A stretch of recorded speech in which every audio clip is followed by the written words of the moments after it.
পাকিস্তানের একজন গ্যাংস্টার আছে দাউদ ইব্রাহিম, তো ঢাকা 8-এ এই ধরনের দাউদ ইব্রাহিমরা চলে এসেছে।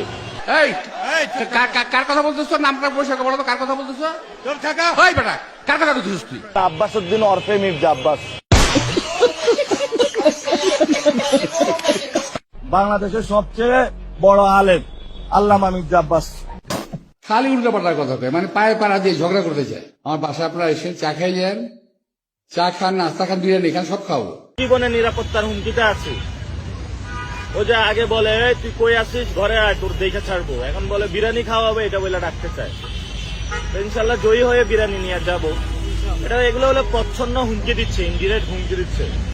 আমি বললাম যে সমস্ত কথা না বলে বাবা আমার বাসায় আসো, চা নাস্তা খাও, কথা বলি। উনি বললেন আমি একটি সন্ত্রাসী গাড়ি হুমকি দিয়েছি।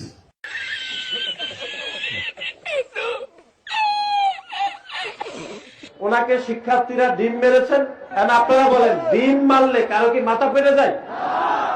মিডিয়া তো উপরে থাকে, নিচে দিয়ে এমনি ঘুষি দিচ্ছে, ইট পাটকেল নিক্ষেপ করছে। আমি একটা ডিরেক্ট বড় একটা সন্ত্রাসীর বিরুদ্ধে দাঁড়ায় গেছি।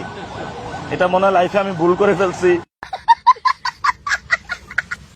আর এখন নির্বাচন করছি, তারাও যার যার জায়গায় ভালো, কিন্তু কথাবার্তা বেশি মাল বলতেছে আর কি। বেশি বলে ফেলছি, তো আমি ওনাকে নিয়ে আর বলতে চাই না। উনি ওনার মতন কাজ করুক, তবে আমি চাঁদাবাজদের বিরুদ্ধে সোচ্চার থাকবো।